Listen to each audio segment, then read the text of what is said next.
다시 돌아온다. 그러니 무섭다고 울지 마라. 아버지는 딸의 볼을 조용히 쓰다듬었다. 마당에 내려앉은 달빛이 두 사람을 감쌌다.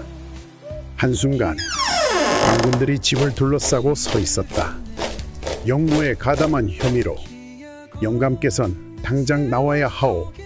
아버지는 조용히 고개를 끄덕였다.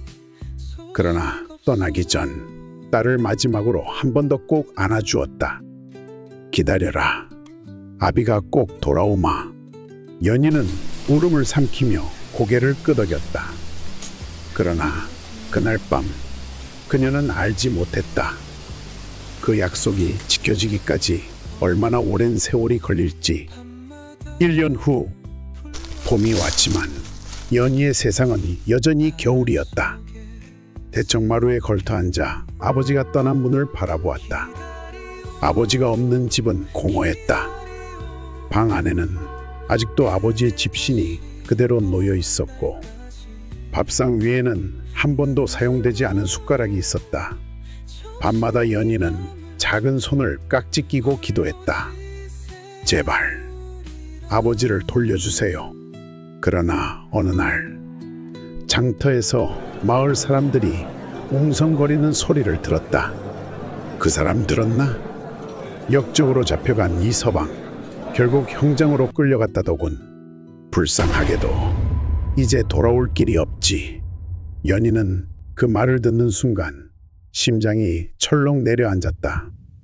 눈앞이 흐려지고 다리가 풀려 그 자리에서 털썩 주저앉고 말았다. 아버지가 돌아가셨다고? 세상이 무너지는 것 같았다. 아버지가 떠난 지 5년이 흘렀다. 연희는 어느덧 18이 되었고 더 이상 어리숙한 아이가 아니었다. 마을 사람들은 아버지를 역적으로 기억했지만 연희는 믿지 않았다. 아버지는 결백했다. 진실을 찾기 위해 그녀는 위험을 감수하고 한양으로 향했다. 밤낮 없이 길을 걸었고 때론 길가에 앉아 찬밥 한 덩이로 끼니를 때웠다. 그리고 마침내 그녀는 궁에서 일하는 한 신하를 만나게 되었다. 그분은 죄인이 아니었소. 하지만 살아남기 위해 모든 죄를 뒤집어 쓰셨지. 연희의 심장이 빠르게 뛰었다. 그렇다면 아버지는 지금 어디 계신가요? 그 신하는 깊은 한숨을 쉬며 조용히 대답했다. 궁궐 깊은 곳 정원 뒤뜰로 가보시오. 연희는 가슴을 부여잡고 곧장 달려갔다. 궁궐 뒤편 허름하게 관리가 안 된 정원 한쪽. 한 남자가 달빛 아래 홀로 앉아 있었다. 긴 세월이 흘렀지만 연희는 단번에 알아보았다. 그는 아버지였다. 머리는 희끗희끗해졌고 얼굴엔 주름이 깊게 패였다. 그러나 그 눈빛만큼은 여전히 따뜻했다. 연아, 내가 어찌 여길. 연희는 울면서 아버지를 끌어안았다. 눈물이 끝없이 흘렀다. 정말 살아계셨군요. 아버지는 떨리는 손으로 딸의 머리를 쓰다듬었다. 약속했지 않느냐? 내가 돌아온다고. 연희는 고개를 끄덕이며 다시 한번 아버지를 꼭 안았다. 그렇게 긴 세월 동안 멀어졌던 부녀는 다시 하나가 되었다. 어떤 시련이 와도 사랑하는 사람과의 약속은 지켜지기를 소망하죠. 기다림은 고통스럽지만 때로는 기적을 만들어냅니다. 우리는 알지 못하는 곳에서 누군가가 우리를 끝까지 응원해주고 있을지도 몰라요.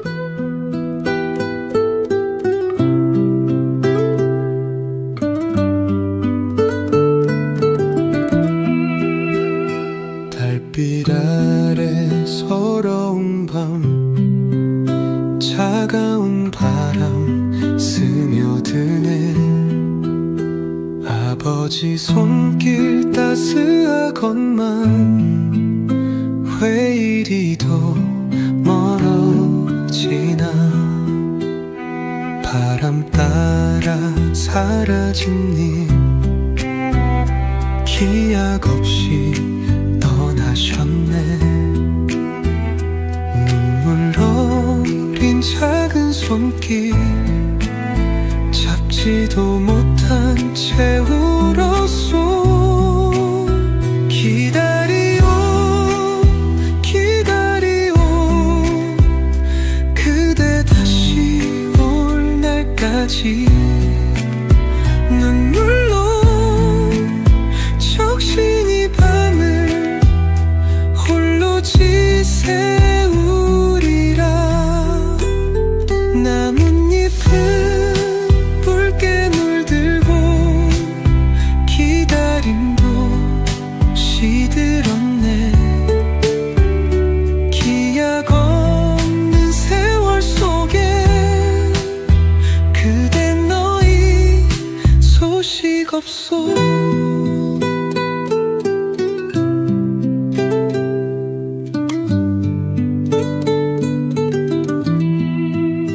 달빛마저 흐려지는데 그대 얼굴 잊힐까 두려워. 밤마다 불러보 바람 속에 스며든. 기다리오 기다리오 그대 다시 올 날까지.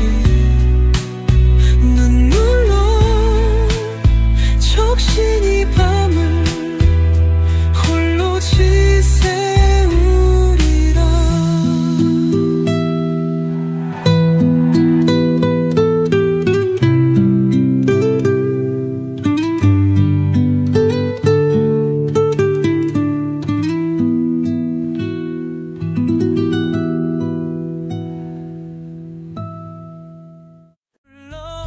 기다려 기다려 긴 밤을 지났지. 조선 선조 때의 일이다. 한양 남쪽 마을에 사는 이수연은 어릴 적부터 같은 마을에 살던 정씨 집안의 딸 정연과 혼인을 약속했다. 두 집안은 대대로 교분이 두터웠고 아이들이 태어날 때부터 혼사를 맺기로 했다. 수연과 연은 어릴 때부터 함께 자라며 서로에게 마음을 두었다. 그해 봄, 수연은 22, 연은 19이 되어 드디어 혼례를 올리기로 했다. 수연은 혼례 준비로 바쁜 나날을 보내고 있었다. 그러던 어느 날 외적의 침입 소식이 들려왔다. 임진왜란이 시작된 것이다. 기다려 긴 밤을 지났지. 의병을 모집한다 하니 이 몸이 나서야 하오. 수연은 부모님께 절을 올리고 의병에 지원했다. 혼인을 불과 열흘 앞둔 시점이었다. 연은 수연의 소식을 듣고 그를 찾아갔다. 이리 급작스레 떠나시면 어찌합니까? 돌아오신다는 약속이라도 해주셔요. 눈물이 그렁그렁한 연의 눈을 마주하며 수연은 가슴이 찢어지는 것 같았다. 하지만 나라가 위태로운 상황에서 개인의 행복만을 생각할 수 없었다. 반드시 살아 돌아와 혼례를 올리겠소. 이 매화나무 아래서 기다려 주시오. 수연은 자신의 집 뒤뜰에 있는 매화나무 가지를 꺾어 연에게 건넸다. 연은 그 가지를 가슴에 품고 수연을 보냈다. 기다려 긴 밤을 지났지. 전쟁은 생각보다 길어졌다. 의병에 합류한 수연은 경상도 지역을 돌아다니며 외적과 싸웠다. 때로는 승리하고 때로는 패배했지만 살아남았다. 그가 버틸 수 있었던 이유는 오직 연을 향한 그리움 때문이었다. 3년이 지난 어느 겨울, 수연은 동료 의병들과 함께 외적의 매복에 걸렸다. 치열한 전투 끝에 많은 의병이 쓰러졌고 수연도 왼쪽 다리에 화살을 맞았다. 그는 간신히 도망쳐 산속 동굴에 숨었다. 이대로 죽을 수는 없다. 연에게 돌아가야 한다. 수연은 이를 악물고 화살을 뽑아냈다. 살을 찢는 고통에 절로 비명이 나왔지만 그는 입술을 깨물며 참았다.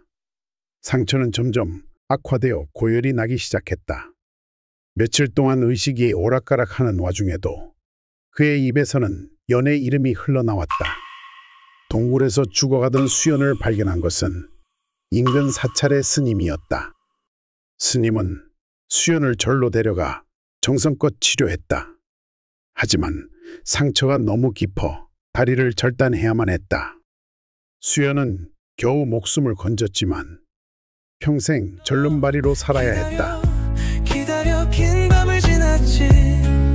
전쟁이 끝나고 5년이 지난 후 수연은 마침내 고향으로 돌아왔다.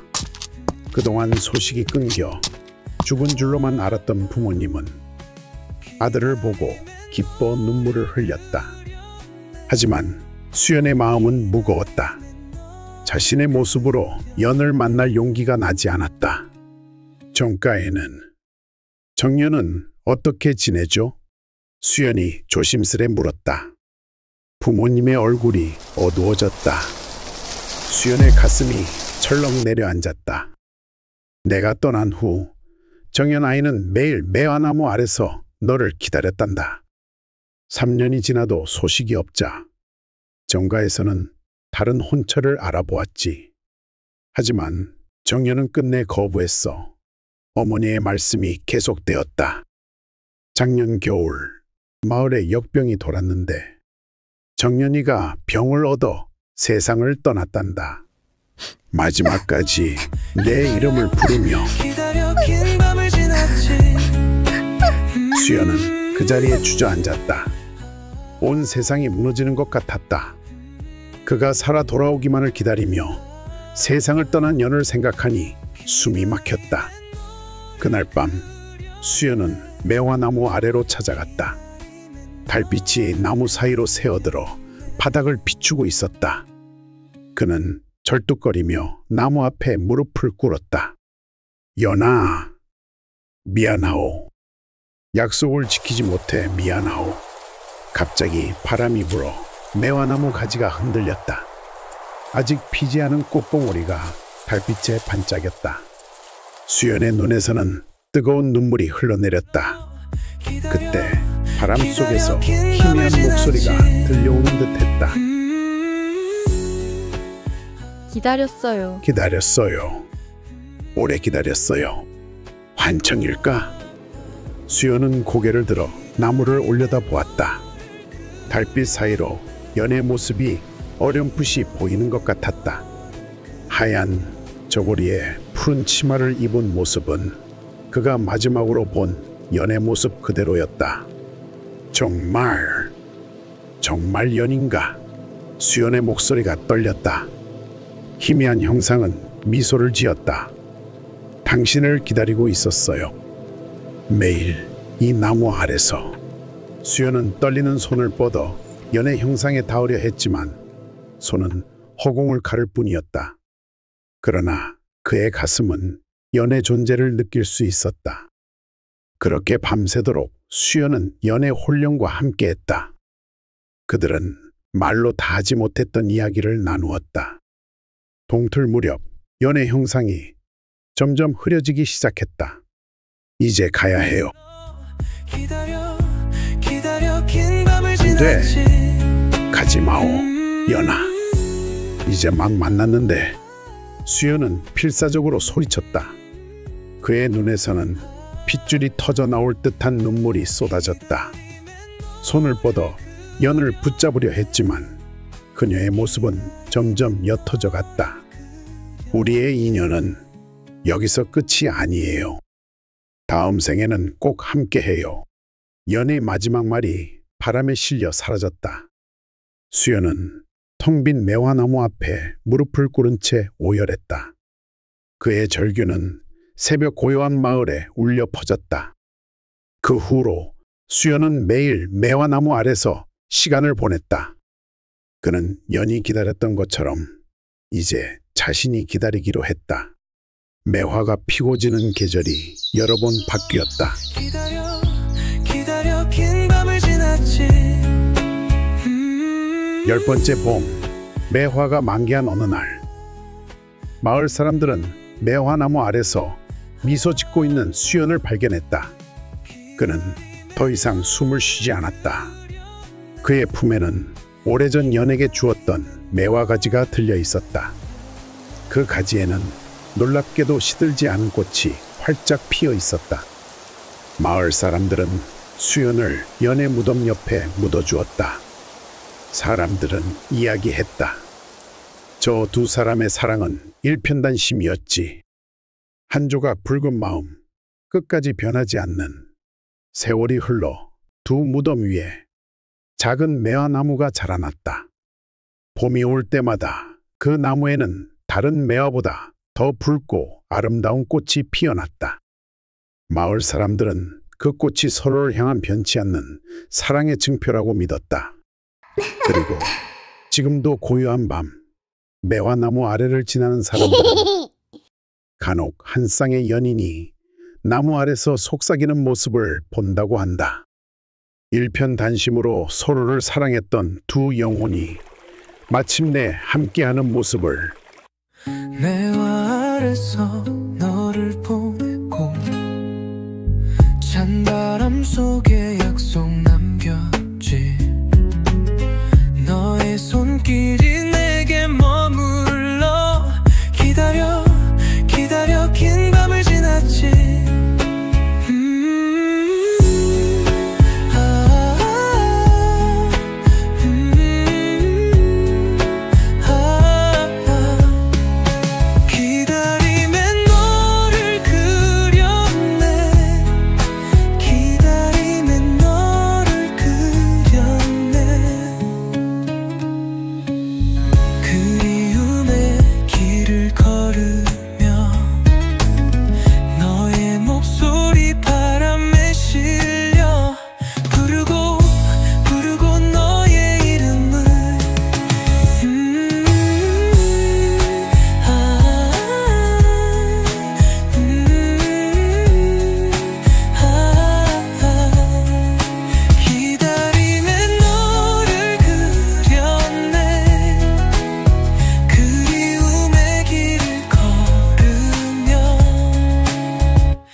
돌아와 약속을 지켜줘.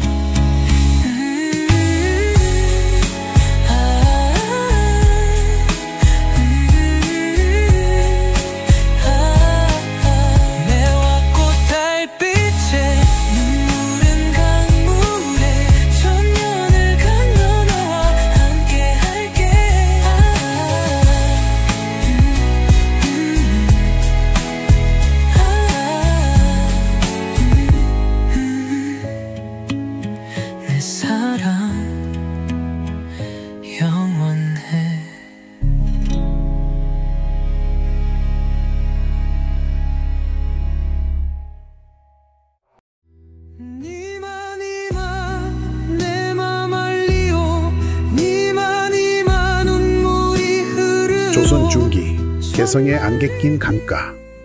황진이는 떠나는 서생의 옷깃을 떨리는 손으로 잡았다. 반드시 돌아오겠소. 서생의 목소리가 안개 속에 묻혔다. 진이의 눈에서 눈물이 떨어졌다. 말발굽 소리가 멀어지며 그녀는 홀로 남았다. 손에는 그가 준 옷깃을 하나만 남았다. 안개가 자욱한 개성의 아침은 차갑고 축축했다. 강가에 자리한 작은 정자는 오래된 나무 냄새와 습기를 머금고 있었다. 황진이는 서생의 거친 무명옷을 손끝으로 쓰다듬었다. 그의 어깨에 묻은 먼지, 땀에 젖은 옷깃의 짭짤한 냄새가 그녀의 손에 스며들었다. 강물은 잔잔히 흐르며 작은 돌에 부딪히는 소리를 냈다. 멀리서 새벽닭이 울고 안개 너머로 희미한 불빛이 깜빡였다. 진이의 입술은 굳게 다물렸지만 눈가엔 이슬이 맺혔다. 서생이 떠난 뒤 진이는 그의 흔적을 찾아 집안을 헤맸다. 방 안에는 그가 쓰던 붓과 먹물이 남아 있었다. 먹물은 아직 마르지 않아 손에 묻었고 그 냄새는 톡 쏘며 코끝을 찔렀다. 창문 틈으로 스며드는 바람은 차가웠고 바닥에 떨어진 그의 낡은 집신은 먼지투성이었다. 진이는 집신을 들고 먼지를 털어냈다. 손끝에 닿는 거친 지폐 감촉이 그녀의 가슴을 더 아프게 했다.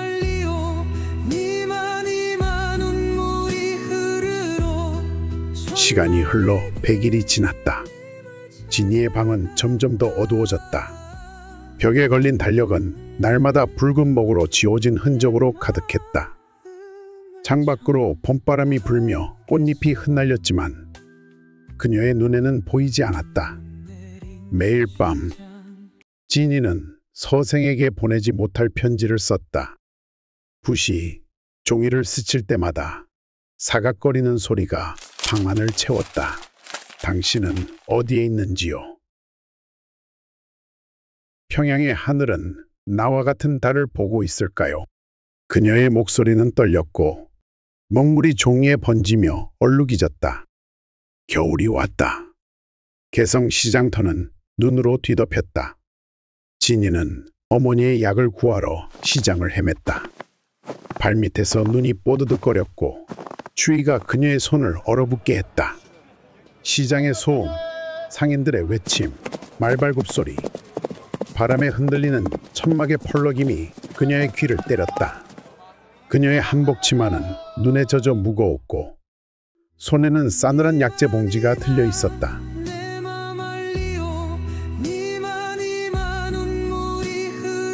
시장에서 한 상인이 다가왔다. 평양에서 온 소식이 있다는데 진이의 심장이 쿵 내려앉았다. 관아에 큰 화재가 났다더군요. 관원들 여럿이 상인의 말이 끝나기도 전에 약재가 땅에 떨어졌다. 진이는 숨을 쉴 수 없었다. 그가 거기 있었을까? 약속을 지키지 못한 걸까? 그녀는 시장을 뛰쳐나갔다. 발밑에 눈이 질척거렸고 숨이 차올랐다. 강가로 달려간 진이는 얼어붙은 바위에 앉았다. 손에 쥔 옷구슬은 차가웠다. 바람이 그녀의 머리카락을 휘날렸고 강물 위로 눈송이가 떨어졌다. 혹시 당신이... 그녀의 목소리는 바람에 묻혔다. 멀리서 들리는 개 짖는 소리가 그녀의 불안을 키웠다. 만약 그가 돌아오지 않는다면, 이 옷구슬이 마지막 흔적이라면. 진이의 손이 떨렸다. 며칠 뒤 어머니의 병이 더 악화되었다. 진이는 약을 다리며 창밖을 보았다. 눈보라가 몰아쳤고 창문이 덜컹거렸다. 어머니, 제가 잘못했나요? 그를 기다리는 게... 어머니는 대답 없이 기침만 했다. 진이의 마음은 갈 곳을 잃었다. 시장에서 또 소식이 들렸다. 평양에서 생존자가 있다는군요. 하지만 상인의 말이 흐려졌다. 진이는 다시 강가로 달렸다. 얼어붙은 강 위에서 그녀는 서생의 얼굴을 떠올렸다. 살아있다면 왜 편지가 없을까? 죽었다면 이 옷구슬은 왜 내게 남은 걸까? 그녀의 눈물이 강에 떨어졌다. 어느 날 소녀가 뛰어왔다. 평양에서 편지가. 진이의 숨이 멎었다. 손이 덜덜 떨리며 편지를 열었다. 종이는 구겨지고 물에 젖어 있었다. 지니 씨, 글씨는 희미했다. 그가 보낸 걸까? 아니면 그의 죽음을 알리는 걸까? 그녀의 심장이 터질 듯.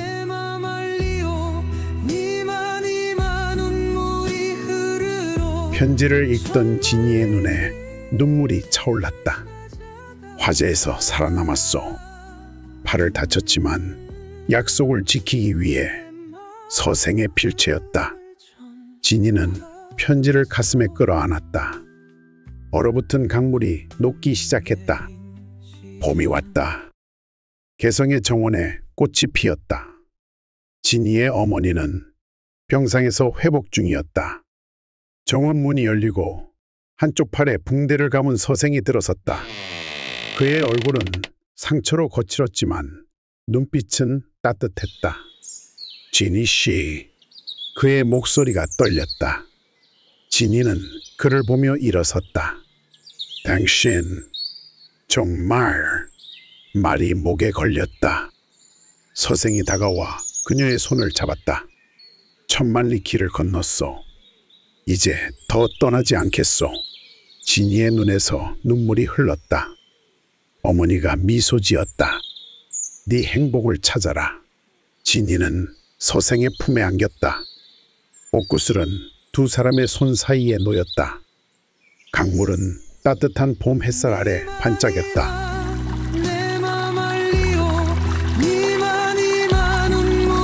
이 어른 동화를 읽은 여러분, 사랑은 때로 천만리 길을 건너고 상처를 넘어 우리를 다시 잇습니다. 기다림의 아픔이 크더라도 믿음을 잃지 마세요. 진정한 사랑은 반드시 돌아옵니다.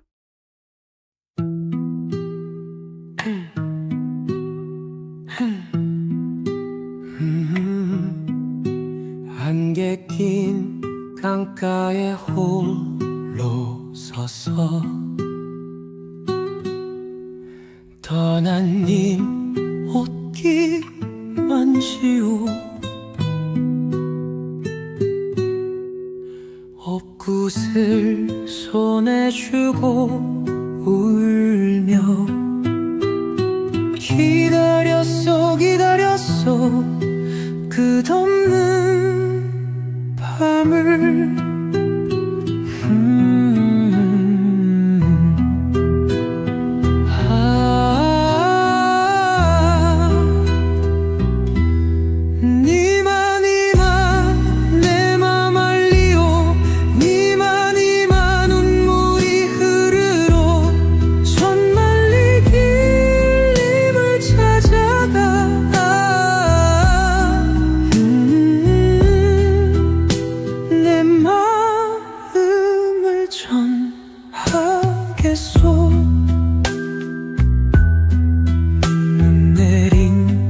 시장길 헤매이며 님의 소식에 심장이 떨려 얼어붙은 강가에 앉아 부르고 또 불렀소.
초라한 초가집. 어둠이 깔린 밤, 바람이 지붕 틈새로 스며들며 날카로운 소리를 낸다. 집안에는 아버지 철수와 어머니 오키가 앉아있다. 철수의 손은 굳은 살로 뒤덮여 있고 오키의 얼굴은 피로에 찌들어 있다. 탁자 위엔 빈 그릇 하나뿐. 그들은 서로를 보지 못한 채 침묵 속에 앉아있다. 문득 철수가 낮은 목소리로 중얼거린다. 내가 당신과 아이들을 이렇게 만들었소. 오키는 대답 없이 고개를 숙인다. 그 순간 집 밖에서 아이의 울음소리가 터진다. 초가 집안은 차갑다. 흙바닥에서 올라오는 습기와 곰팡이 냄새가 코를 찌른다. 철수의 한복은 해져 너덜거리고 소매 끝은 땀과 먼지로 까맣게 변해 있다. 그의 손은 나무를 깎던 흔적으로 거칠고 손톱 밑엔 흙이 끼어 있다. 오키는 얇은 저고리를 껴입고 있지만 추위에 어깨를 잔뜩 웅크리고 있다. 그녀의 손가락은 쌀을 씻고 빨래를 하느라 갈라져 피가 배어나온다. 집 밖엔 달빛이 희미하게 비친다. 달은 구름에 반쯤 가려져 있고 마을 골짜기엔 안개가 자욱하다. 멀리서 들려오는 개 짖는 소리가 고요를 깨뜨린다. 철수는 문득 자리에서 일어나 문을 열고 밖을 내다본다. 바람이 그의 얼굴을 스치며 머리카락을 흩날린다. 오키야, 저기 산 너머로 가면 뭔가 있을지도 모르겠다. 오키는 고개를 든다. 그녀의 눈엔 눈물이 고여있다. 뭘 찾으러 가겠다고? 우리 먹을 쌀 한 톨도 없는데.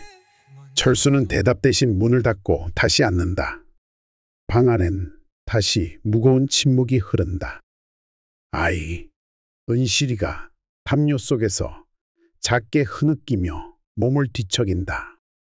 철수는 그 소리에 손으로 얼굴을 감싸고 숨을 삼킨다.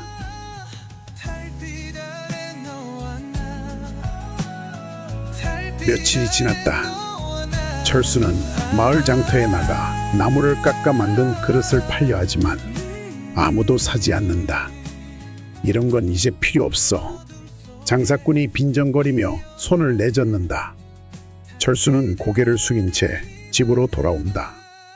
발걸음마다 진흙이 튀어 그의 집신을 더럽힌다. 집에 도착했을 때 오키가 문 앞에 서 있다. 그녀의 표정이 이상하다. 여보, 은실이가 아파.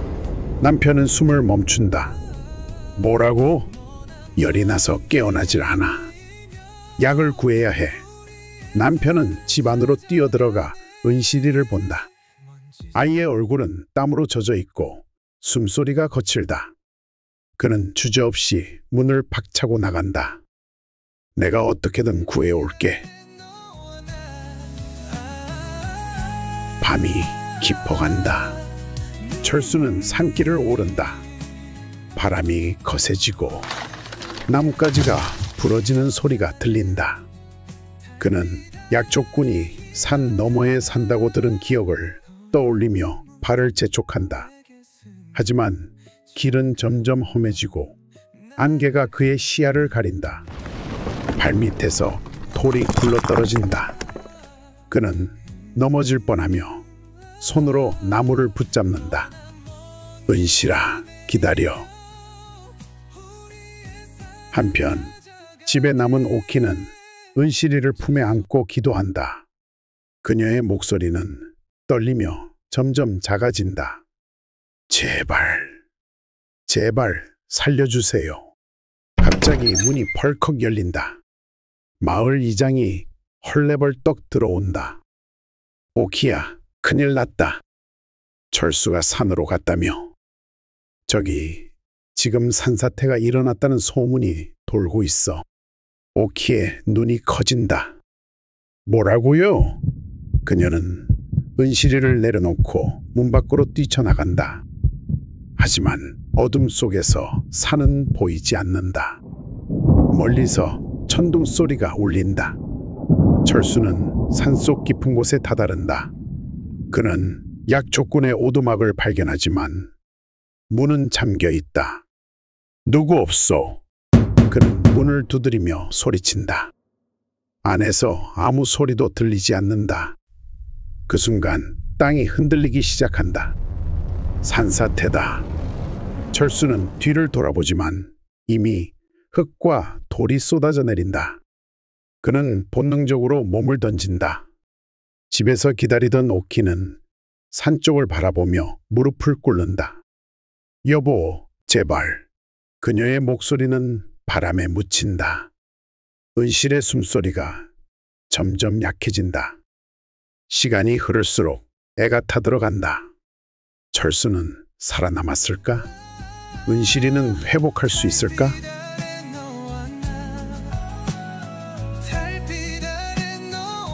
다음 날 아침, 마을 사람들은 산사태가 지나간 자리를 뒤진다. 오키는 망연자실한 표정으로 서 있다. 그때 누군가 외친다. 여기다. 철수가 여기 있어. 오키는 달려간다. 철수는 흙더미 속에 묻혀 있었지만 손에 약초 한 무더기를 꼭 쥐고 있었다. 그는 숨을 몰아쉬며 말한다. 오키야, 은실이한테 이거 주면 낫는다고 했어. 오키는 울음을 터뜨리며 철수를 끌어안는다. 마을 사람들은 철수를 구해내고 약초를 끓여 은실에게 먹인다. 기적처럼 은실의 열이 내리고 아이는 눈을 뜬다. 어머니, 아버지. 며칠 후 철수와 오키는 은실이를 가운데 두고 초가집 문 앞에 앉아 있다. 철수는 약초꾼에게서 얻은 씨앗을 심으며 말한다. 이제 우리도 희망을 키워보자. 오키는 미소 짓는다. 당신이 있으니 난 괜찮아. 달빛이 그들을 비춘다. 초가집은 여전히 초라하지만 그 안엔 따뜻함이 흐른다.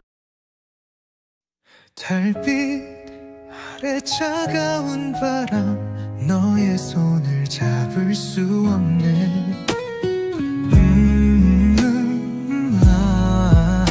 힘들어하는 날 껴안아주던 그 온기가 멀어져 가네. 먼지 속 너를 찾아 어둠 속에 나를 던져.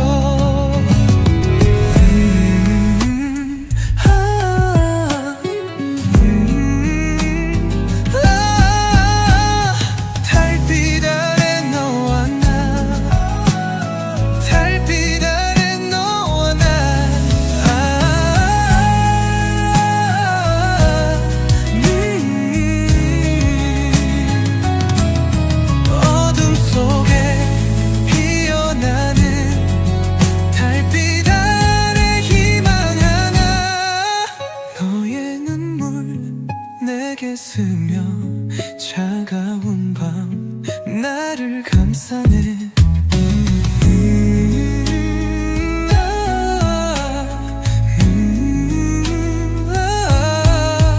머난 먼 길 헤매이며 우리의 사랑 찾아가네.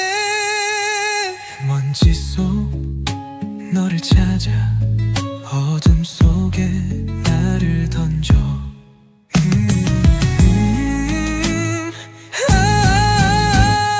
달빛 아래 너와 나, 달빛 아래 다시 퍼지네.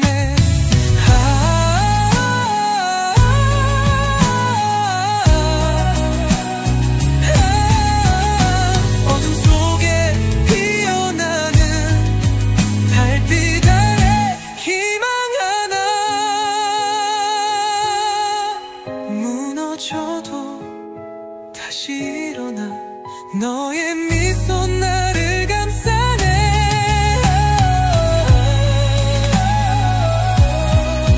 너와 나, 너와 나 영원한 달빛 아래.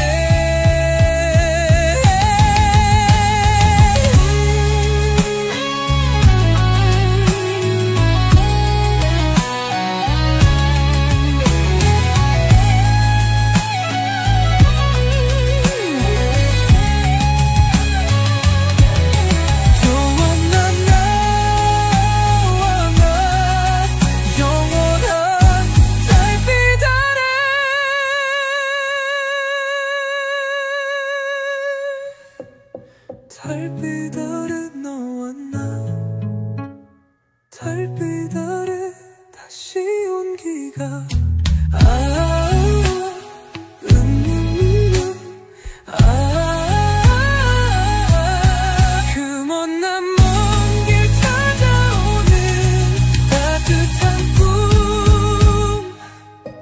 달빛 아래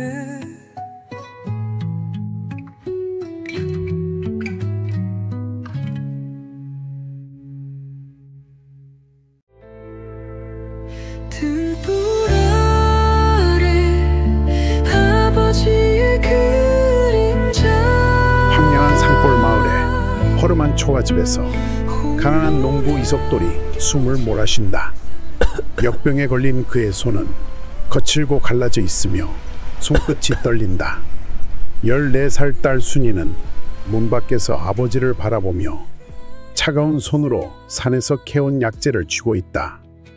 밤이 깊어지며 초가집 주위엔 싸늘한 안개가 내려앉고 마을엔 역병에 대한 소문이 떠돈다. 석돌의 목소리가 희미하게 새어나온다. 순이야, 도망가. 초가집 안은 묵묵하고 차갑다. 지붕 틈새로 스며든 밤바람이 흙바닥을 훑으며 먼지를 일으키고 방 안엔 곰팡이 냄새와 오래된 집 냄새가 뒤섞여 있다. 석돌은 멍석 위에 누워있다. 그의 손은 한때 논밭을 일구던 단단한 손이었으나 이제는 마디마다 갈라진 틈에서 멍이 들어있고 손톱 아래엔 세월이 켜켜이 쌓인 흙이 박혀있다. 숨을 쉴 때마다 가슴이 들썩이며 거친 기침이 터져나온다. 멍석 옆엔 순이가 5살 때 손으로 엮은 조그만 집신이 놓여있다. 집신은 닳아서 풀려있고 석돌은 늘 그것을 만지작거리며 순이를 떠올렸다.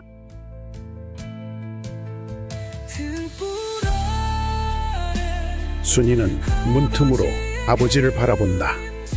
그녀의 손에 든 약재는 산에서 캐온 풀뿌리와 마른 나무 껍질이다.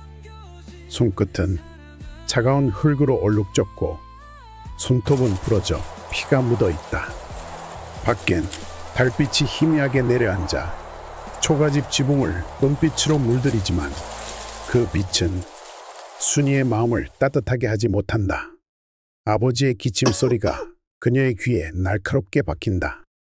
그 소리는 오래된 나무가 바람에 부러지기 직전 내는 신음 같아 순이의 가슴을 조인다. 석돌은 순이를 위해 평생 논밭에서 허리를 굽히며 살았다. 어린 순이는 아버지의 굽은 등을 보며 자랐고 그 등이 자신을 지탱해주는 기둥이라 믿었다. 하지만 이제 그 기둥이 무너져 내리는 듯 보인다. 아버지의 숨소리가 점점 약해진다. 순이는 문을 열고 들어가려 하지만 아버지는 힘없는 손을 들어 막는다. 오지 마라. 병이 옵는다.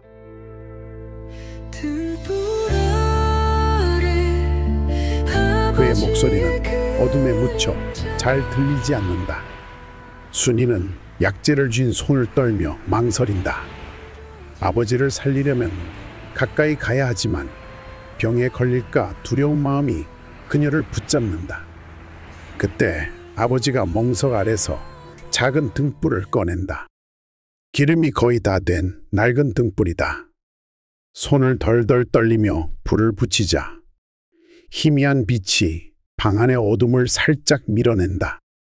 순이야, 이걸 가지고 가거라. 순이는 등불을 받아들고 눈을 크게 뜬다. 왜 아버지가 저에게 등불을 주시는 걸까? 아버지의 눈이 흐릿해지며 순이를 바라본다. 빨리 마을에서 떠나.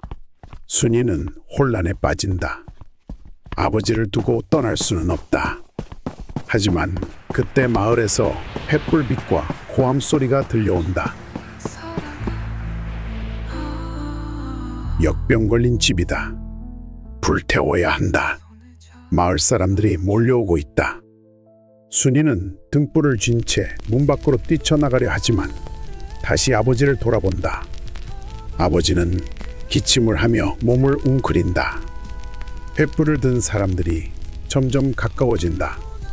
순이는 등불을 들고 초가집 뒤로 숨는다. 아버지, 저를 버리시려는 건가요? 그녀의 목소리가 떨린다. 그때 집안에서 아버지가 힘겹게 일어나 문을 잠근다. 순이야, 살아있어라. 그의 목소리가 문 너머로 들린다.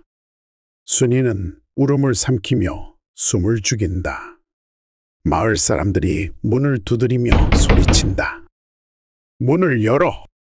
역병을 퍼뜨릴 셈이냐? 아버지는 문을 지탱하며 기침을 내뱉는다. 순이는 등불을 쥔 손이 덜덜 떨린다. 아버지가 자신을 위해 목숨을 버리시려는 걸까? 등불 아래 아버지의 갑자기 그림자 집안에서 불길이 치솟는다. 아버지가 등불 기름을 쏟아 스스로 불을 붙인 것이다. 순이는 비명을 지르며 달려가려 하지만 불길이 문을 막는다. 아버지, 그녀의 목소리가 밤하늘을 찢는다. 마을 사람들은 겁에 질려 물러난다. 순이는 불타는 집을 보며 무릎을 꿇는다. 등불이 손에서 떨어져 땅에 구른다. 아버지가 왜 저를 밀어냈을까? 불길 속에서 아버지의 그림자가 희미하게 보인다. 살아계시는 걸까? 아니면 이미 돌아가신 걸까? 순이는 불타는 집 앞에서 떠나지 못하고 주저앉아 있다. 그때 불길 속에서 작은 소리가 들린다. 아버지가 문을 두드리는 소리다. 순이야, 빨리 도망가. 순이는 눈을 크게 뜨고 일어선다. 아버지가 아직 살아계시다는 걸까? 그녀는 등불을 다시 집어들고 불길 속으로 뛰어들까 고민한다. 하지만 불은 점점 더 거세진다. 마을 사람들이 다시 몰려와 순이를 붙잡으려 한다. 역병의 씨앗이다. 잡아라. 순이는 등불을 쥔 채 달리기 시작한다. 아버지의 마지막 말이 귓가에 맴돈다. 살아있어라.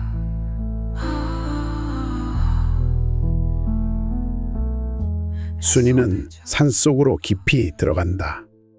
발밑에서 나뭇가지가 부러지고 숨이 턱까지 차오른다. 불타는 집의 연기가 멀리서 하늘을 덮고 있다. 그녀는 멈춰서서 등불을 내려다본다. 불빛이 점점 약해진다. 아버지가 정말 떠나신 걸까? 그때 등불 옆에 작은 나무 상자가 눈에 띈다. 아버지가 늘 품에 지니던 물건이다. 순이는 상자를 열어본다. 안엔 어린 순이가 그린 아버지의 초상화가 들어있다.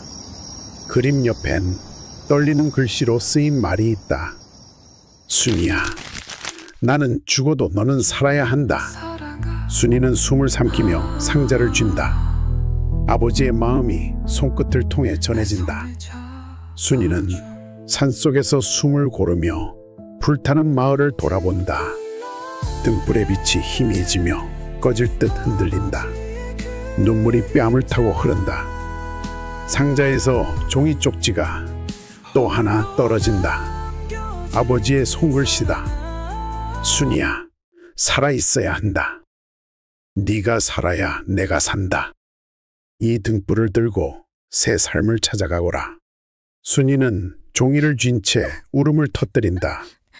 아버지는 자신을 살리기 위해 불을 질렀던 것이다.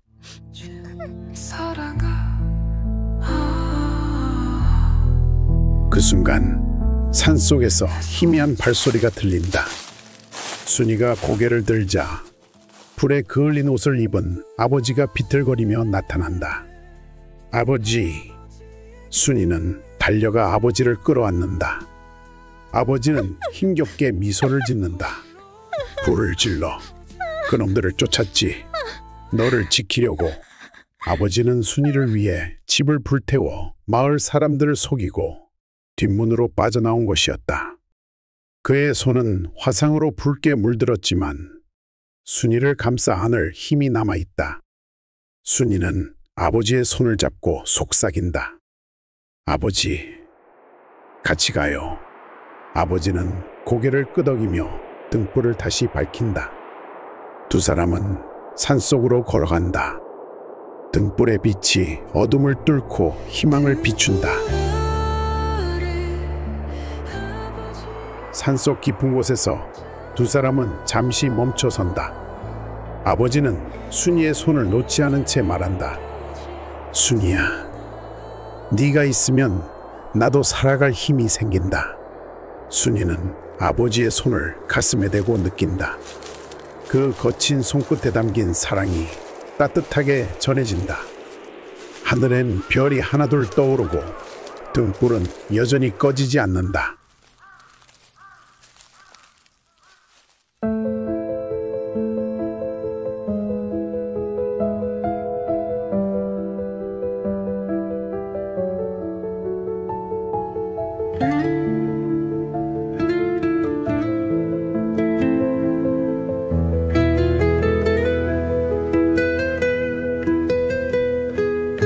산 아래 초가지 어둠이 덮이고 아버지의 손길이 나를 부르네. 거친 숨소리 밤을 가르고 등불 하나가 내 길을 비추네. 등불 아래 아버지의 그림자 홀로 남겨진 사랑아.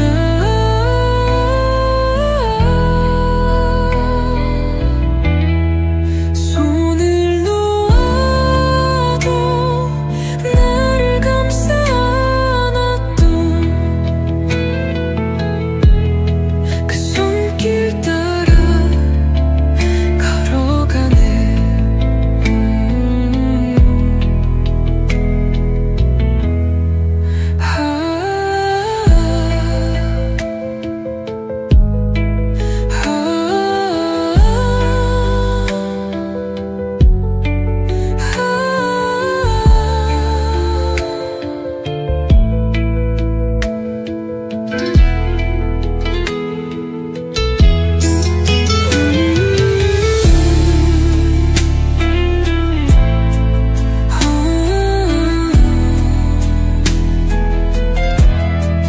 어둠 속에 묻힌 따뜻한 목소리.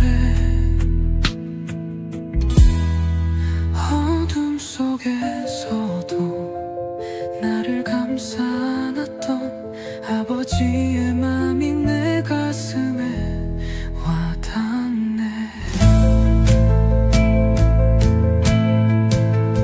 등불 아래 아버지의 그림자 홀로 남겨진 사랑아.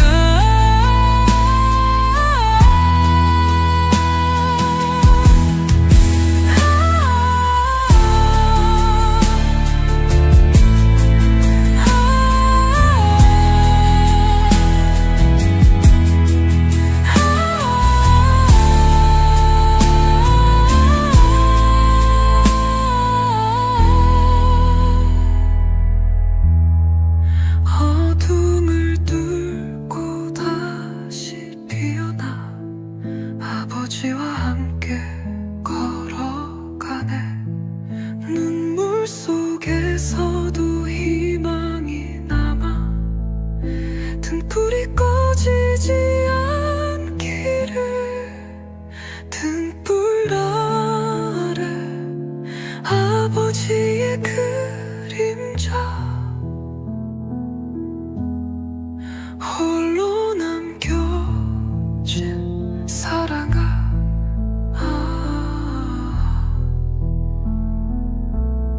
내 손을 잡아준 등불 아래 아버지의 그림자 홀로 남겨진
민수는 빈 의자에 앉는다. 오래된 나무 식탁 위엔 밥 한 공기, 국 한 그릇, 그리고 아무도 없는 자리. 오늘 좀 춥네. 은주야, 당신도 그러지? 그는 빈 의자를 보며 중얼거린다. 떠나간 아내 은주와의 시간이 멈춘 집. 그곳에서 홀로 밥을 먹는 민수의 목소리가 공허하게 울린다. 73년을 살아온 남편 민수, 그리고 빈 의자엔 더 이상 앉지 않는 여자, 그의 아내 은주가 있었다. 창밖엔 차가운 겨울비가 내리고 방 안은 고독으로 가득하다. 창밖엔 겨울비가 내린다. 창틀에 맺힌 물방울이 천천히 흘러내리며 유리 너머로 흐릿한 가로등 불빛이 비친다. 민수는 손이 떨려 숟가락을 놓친다. 밥알이 식탁에 굴러떨어지고 그는 멍하니 그것을 바라본다. 은주야, 당신이 있으면 이런 것도 웃었을 텐데. 그의 눈가엔 깊은 주름이 패여 있고 희끗한 머리카락이 촛불에 반사된다. 낡은 회색 스웨터는 어깨가 늘어져 있고 손등엔 세월의 흔적인 검버섯이 점점이 박혀 있다. 그의 손끝은 차갑고 방 안 공기는 습하다. 방 안은 낡은 냄새와 무거운 공기로 가득하다. 벽에 걸린 빛바랜 결혼사진 속 은주는 젊은 시절의 미소를 짓고 있다. 하얀 드레스를 입은 그녀와 어색하게 웃는 젊은 민수가 나란히 서 있다. 민수는 고개를 돌려 사진을 본다. 당신이 저녁마다 해주던 된장국. 아직도 그 맛이 나. 국을 한술 뜨며 그는 눈을 감는다. 따뜻한 국물이 목을 타고 내려가지만 가슴은 차갑다. 된장국엔 은주가 손수 다진 마늘이 들어갔던 기억이 떠오른다. 그녀는 부엌에서 노래를 흥얼거리며 국을 끓였고 민수는 그 냄새를 맡으며 퇴근하곤 했다. 식탁 옆엔 은주가 쓰던 낡은 의자가 있다. 등받이에 그녀가 손으로 짠 담요가 걸려 있다. 담요는 연한 초록색 실로 짜여 있고 끝부분이 살짝 풀려 있다. 팔걸이엔 그녀가 매일 앉아 밥을 먹으며 손을 얹던 흔적이 달아 있다. 민수는 의자를 쓰다듬는다. 당신 손때가 아직 남았네. 그의 손가락이 담요를 스치며 먼지를 털어낸다. 담요에서 은주가 쓰던 꽃향기 비누 냄새가 희미하게 난다. 그 향기는 그녀가 아침마다 얼굴을 씻던 기억과 얽혀 있다.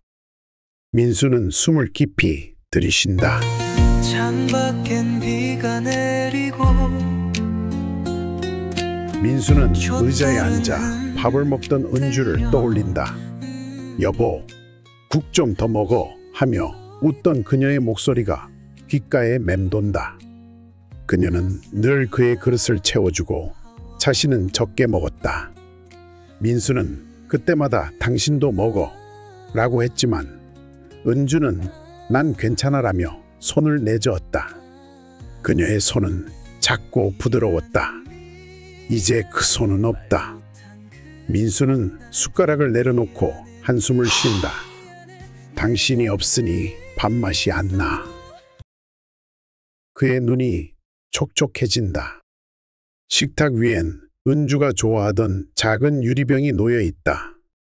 그녀가 꽃을 꽂아두던 그 병은 이제 비어 있다.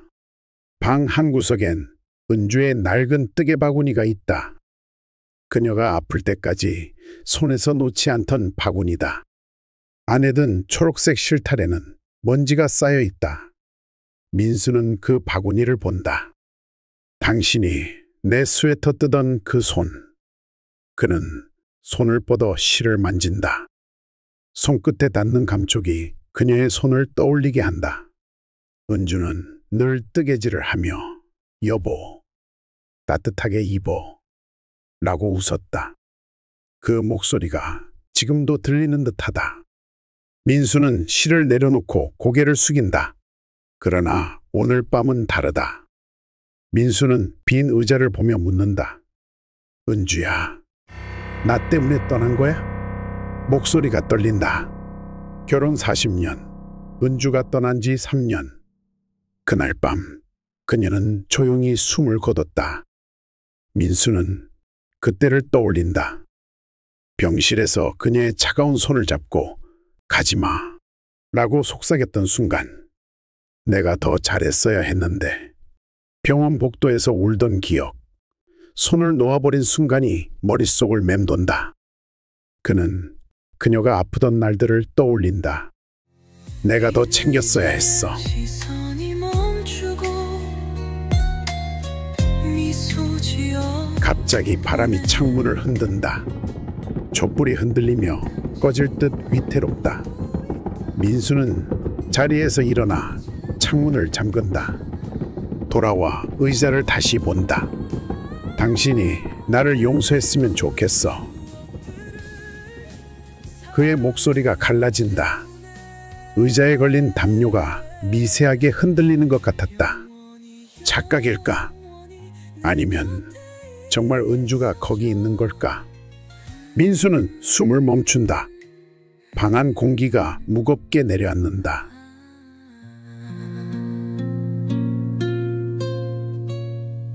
밤이 깊어질수록 질문이 커진다.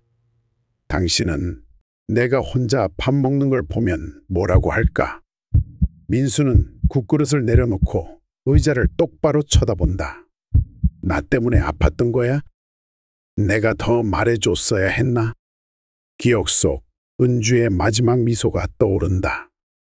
병상에 누워 힘겹게 웃던 그녀. 괜찮아, 여보 라고 했지만 정말 괜찮았던 걸까? 의자에서 대답이 들릴 것만 같다. 민수는 손을 뻗지만 멈칫한다. 민수는 갑자기 숨을 크게 쉰다. 당신이 없어서 내가 이렇게 된 걸까? 의자에 손을 얹고 눈을 감는다. 그러자 이상한 소리가 들린다. 어디선가 은주의 목소리가 들리는 듯하다. 여보. 민수는 눈을 번쩍 뜬다. 방 안은 여전히 고요하지만 심장이 쿵쾅거린다. 은주야, 너 거기 있지? 그는 속삭인다. 촛불이 살짝 흔들린다. 긴장감이 최고조에 달한다. 민수는 의자에 대고 소리친다. 은주야, 나한테 화난 거야? 말해줘. 아무 대답이 없다. 그러나 담요가 살짝 미끄러져 바닥에 떨어진다. 민수는 얼어붙는다. 이게 당신이 한 거야. 손이 떨리며 담요를 주우려 하지만 다리가 풀려 주저앉는다. 당신이 아직 여기 있는 거야? 그의 목소리가 공기를 가른다. 눈물이 한 방울 뺨을 타고 흐른다. 민수는 문득 오래된 편지 상자를 꺼낸다. 그 안엔 은주가 떠나기 전 쓴 편지가 있다. 여보, 나 떠나도 괜찮아. 당신 잘 살아줘. 읽는 순간 손이 떨린다. 당신이 이걸 왜 안 보여줬어? 그는 편지를 가슴에 대고 흐느낀다. 내가 몰랐어. 미안해. 눈물이 편지를 적신다. 편지엔 은주의 필체가 희미하게 남아있다. 그녀가 떨리는 손으로 썼던 흔적이 보인다. 밤중에 갑작스런 정전이 되고 어둠 속에서 의자만 희미하게 보인다. 은주야, 거기 있는 거야?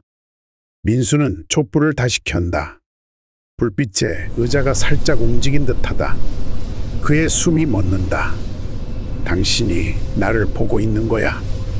그는 의자를 뚫어지게 쳐다본다. 촛불이 다시 흔들린다. 민수는 손을 뻗어 의자를 만진다. 당신이 여기 있나? 민수는 은주의 옷장을 연다. 그녀가 입던 연한 파란색 원피스가 걸려있다. 민수는 원피스를 꺼내 냄새를 맡는다. 꽃향기 비누와 은주의 채취가 섞인 냄새다. 당신이 이거 입고 웃던 날. 그는 원피스를 끌어안고 주저앉는다. 내가 더 사랑한다고 말했어야 했어. 눈물이 원피스에 떨어진다. 갑자기 창밖에서 천둥 소리가 들린다. 민수는 놀라 의자를 본다. 의자에 걸린 담요가 또 흔들린다. 은주야, 나한테 뭐라고 하는 거야? 그는 의자에 다가가 손을 얹는다. 당신이 나를 떠난 게 아니라 내가 당신을 놓친 거야? 그의 목소리가 떨린다. 방 안 공기가 차갑게 변한다.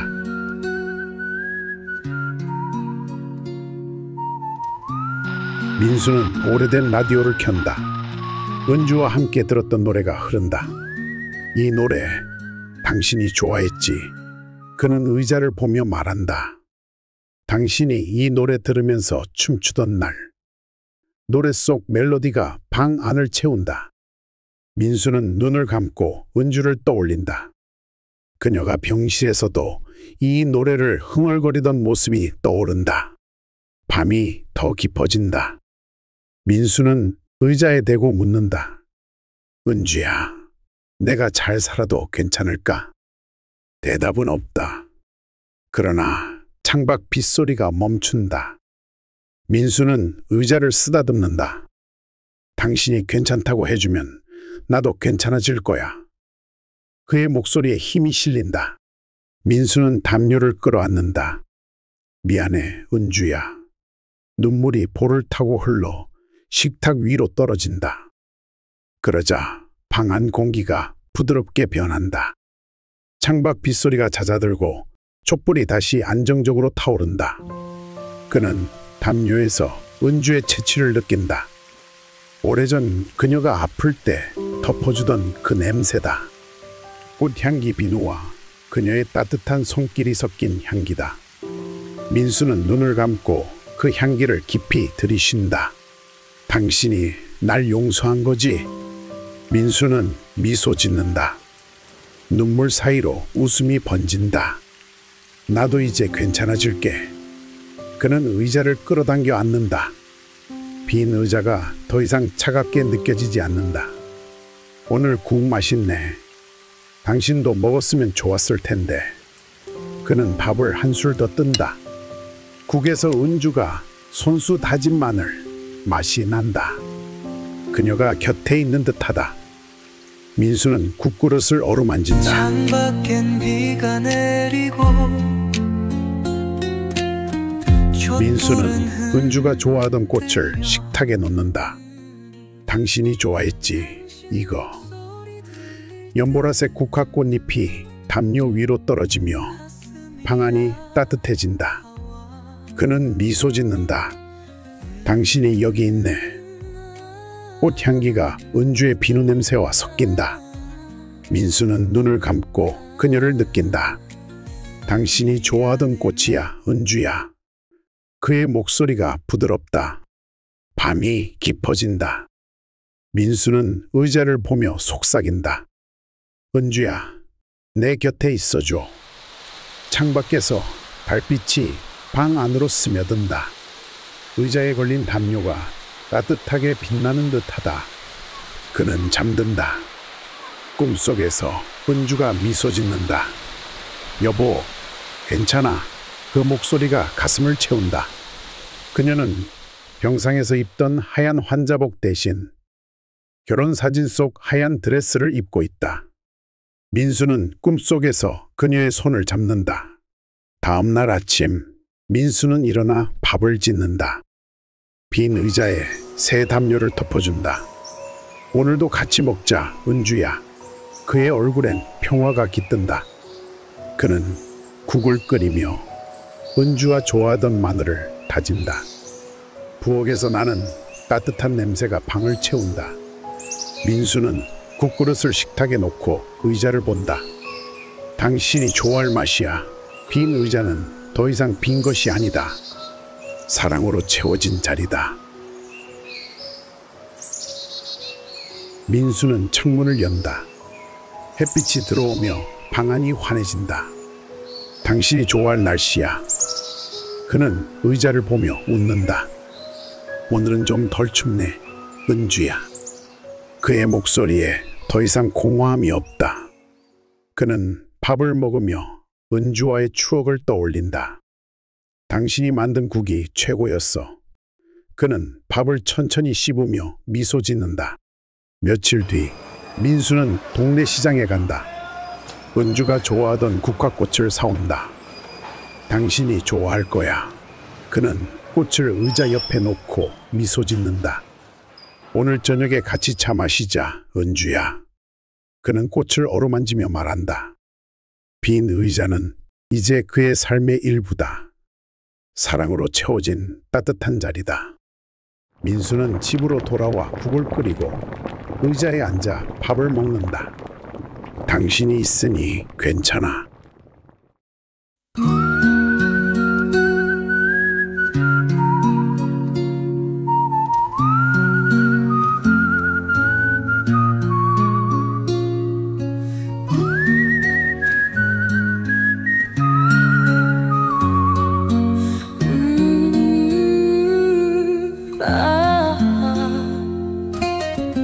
빈 의자 앞에 앉아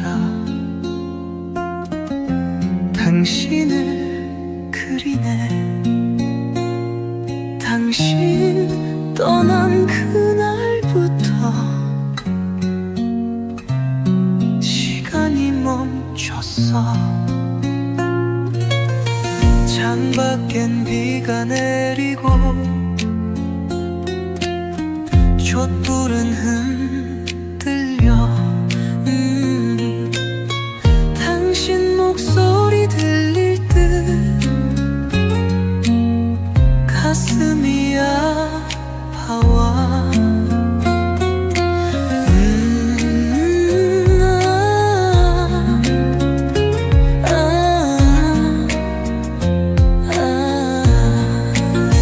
미안해 미안해 말 못한 그날들. 미안해 미안해 내 곁에 있어줘. 그리움에 그리움에 당신이 남긴 따뜻함. 홀로 남아 당신을 기다려도 눈물로 채워지는 내 마음.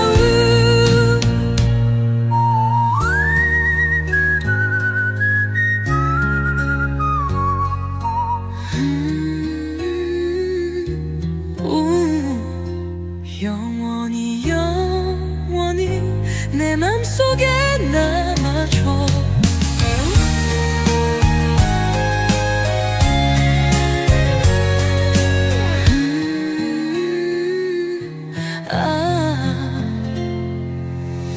빈 의자에 시선이 멈추고 미소 지어 보내. 당신이 날 보고 있다면 이제 괜찮아. 그리운 추억들을 사랑으로 채우네.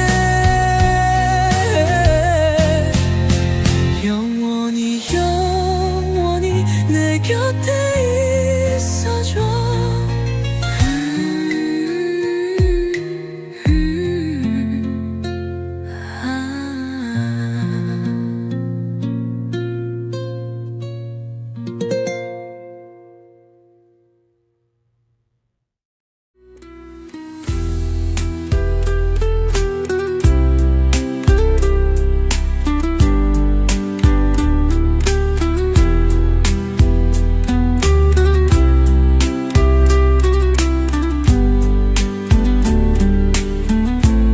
밤이 깊었다. 낡은 집안. 치매에 걸린 어머니는 큰 아들을 기다린다. 87년의 세월을 짊어진 그녀의 손은 떨리고 눈은 흐릿하다. 아가, 언제 오니? 그녀는 중얼거린다. 큰아들 상민은 세상 끝에서 어머니를 뵈러 온다고 했다. 집을 잃고 아내를 잃고 삶을 잃은 그가 마지막으로 찾은 곳. 어머니의 주름진 얼굴엔 기대가 번진다. 하지만 시간은 느리게 흐르고 어머니의 마음은 초조하다.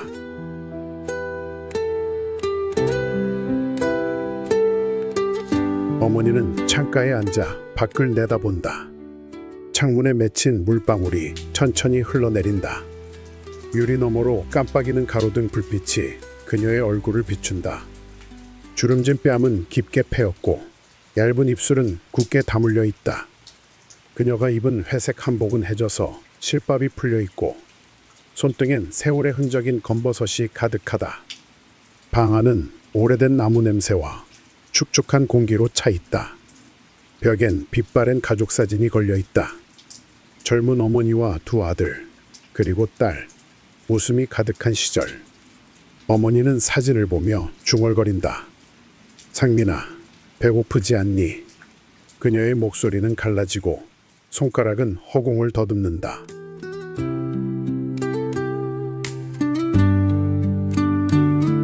식탁 위엔 밥 한 공기와 된장찌개가 놓여 있다. 김이 모락모락 피어오르는 찌개 냄새가 방을 채운다. 어머니는 숟가락을 들지만 입에 대지 않는다. 그녀의 눈은 문 쪽을 향한다. 아가, 밥 먹어야지. 그녀는 혼잣말을 한다. 동생과 누나가 밥을 권해보지만 어머니는 고개를 젓는다. 그녀의 손은 주머니를 만지작거린다.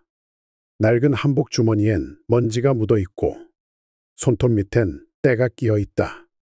방 안 공기는 무겁고 전등은 깜빡이며 불안하게 흔들린다. 어머니의 흐릿한 눈동자엔 무언가가 반짝인다. 기대 혹은 불안.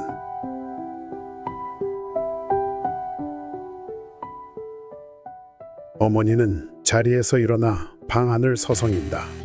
그녀의 발걸음은 느리고 불안정하다. 낡은 나무 문틀을 잡으며 문 밖을 내다본다. 어둠 속에서 아무것도 보이지 않는다. 상민아, 어디 있니? 그녀의 목소리는 바람에 흩어진다. 동생이 다가와 어머니를 부축하려 하지만 어머니는 손을 뿌리친다. 내 아들 온다니까. 그녀의 목소리가 날카롭다. 손톱은 부서질 듯 약하고 머리칼은 바람에 흩날린다. 방 한구석엔 그녀가 쓰던 낡은 이불이 쌓여 있다. 그 위엔 상민이 어릴 적 입던 해진 조끼가 놓여 있다. 어머니는 조끼를 만지며 미소 짓는다.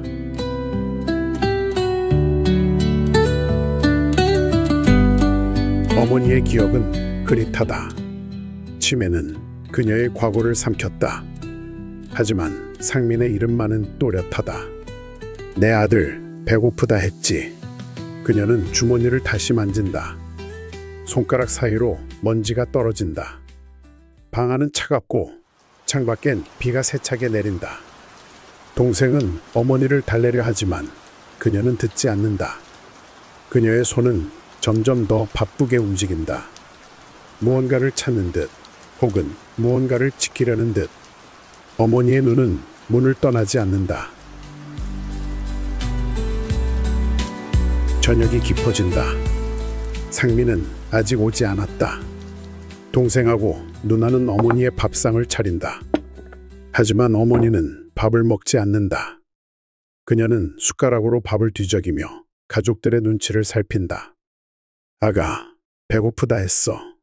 그녀는 속삭인다. 갑자기 그녀의 손이 빠르게 움직인다.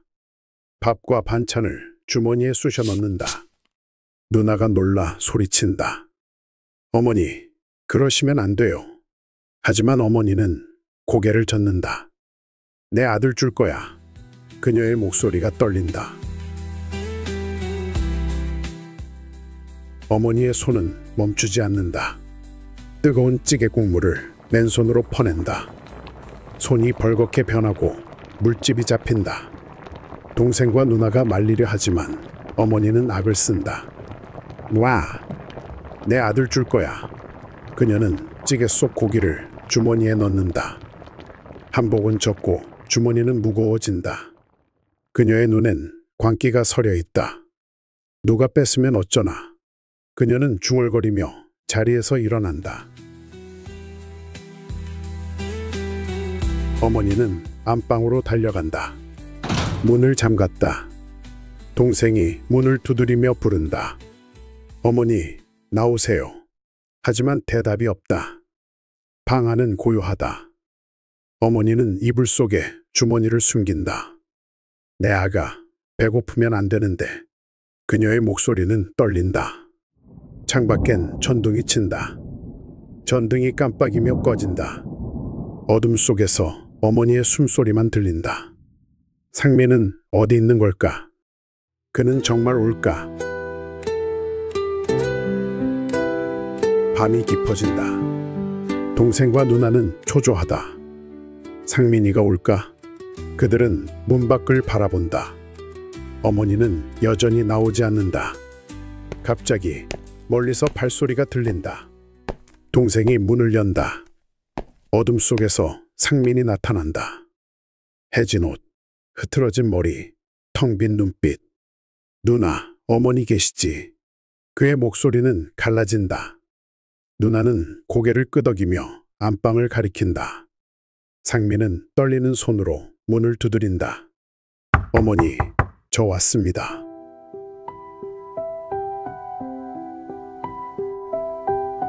문이 열린다. 어머니가 뛰쳐나온다. 그녀의 눈은 흐릿하지만 빛이 돌아왔다. 아가. 그녀는 상민을 끌어안는다. 상민은 얼어붙는다. 어머니의 손은 뜨겁고 물집이 터져 있다. 어머니, 이게... 그는 말을 잇지 못한다. 어머니는 주머니에서 음식을 꺼낸다. 밥알, 젖은 고기, 뭉개진 반찬이 뒤섞여 있다. 배고프지? 어서 먹어. 그녀의 목소리는 따뜻하다. 상민은 그 손을 본다. 물집, 상처, 떨림. 그의 가슴이 무너진다.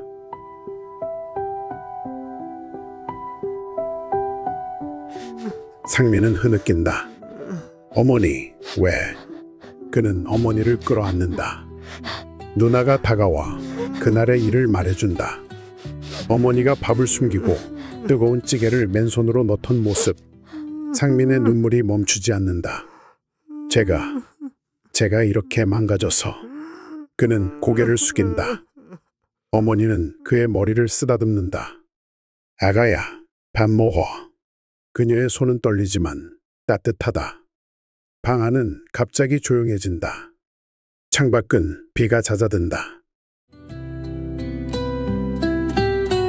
상민은 어머니의 손을 잡는다. 어머니, 제가 잘못했어요. 그의 목소리가 갈라진다. 어머니는 미소 짓는다. 배고프지? 먹어.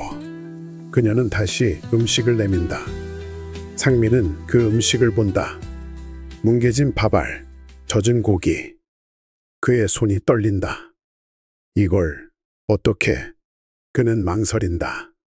어머니의 눈은 그를 똑바로 본다. 아가, 괜찮아. 그녀의 목소리는 단단하다. 상민은 숨을 삼킨다. 그는 밥을 한 입 먹는다. 짠맛, 뜨거운 맛, 어머니의 마음이 섞여 있다. 밤이 깊어진다. 상민은 어머니 곁에 앉는다. 어머니, 제가 다시 시작할게요. 그는 속삭인다. 어머니는 고개를 끄덕인다.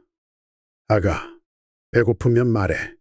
그녀의 목소리는 희미하다. 상민은 그녀의 손을 잡는다.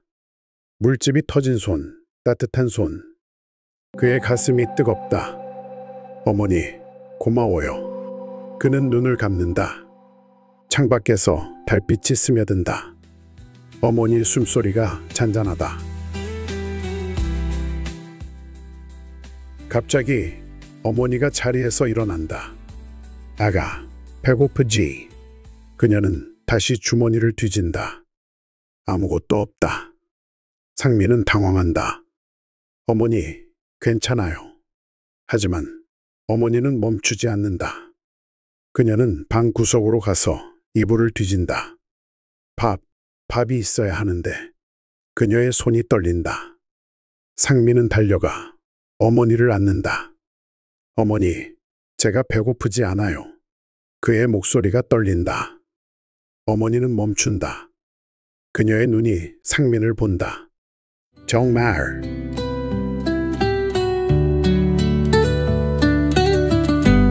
상민은 어머니를 달랜다. 어머니, 이제 저 괜찮아요. 하지만 어머니는 고개를 젓는다. 아가, 배고프면 안 돼. 그녀는 다시 주머니를 만진다. 상민의 눈에 눈물이 차오른다. 어머니, 제가 잘못했어요. 그는 말을 잇지 못한다. 어머니는 그의 뺨을 만진다. 아가, 괜찮아. 그녀의 목소리는 희미하지만 단단하다. 상민은 그녀를 끌어안는다. 방 안 공기가 따뜻해진다.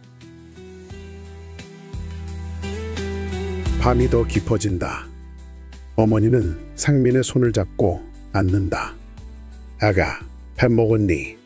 그녀는 반복한다. 상민은 미소 짓는다. 네, 어머니, 배불러요. 그는 거짓말한다. 어머니는 만족한 듯 고개를 끄덕인다. 그럼 됐다. 그녀의 눈이 감긴다. 상민은 그녀의 손을 놓지 않는다. 어머니, 제가 다시 시작할게요. 그의 목소리에 힘이 실린다. 창밖에서 새소리가 들린다. 어머니는 잠든다. 상민은 그녀의 손을 놓지 않는다. 물집 잡힌 손이 그의 가슴을 찌른다. 어머니, 제가 다시 살아볼게요. 그는 속삭인다. 방 안은 따뜻하고 창밖은 비가 멈췄다. 달빛이 어머니의 주름진 얼굴을 비춘다. 그녀는 미소 짓는다. 아가, 배고프지? 꿈속에서도 그녀는 상민을 걱정한다. 상민은 눈물을 닦는다. 어머니, 고마워요. 며칠 뒤 상민은 떠난다. 어머니, 다시 올게요. 그는 약속한다. 어머니는 흐릿한 눈으로 그를 본다. 밥, 먹고 가. 그녀는 힘겹게 말한다. 상민은 미소 짓는다.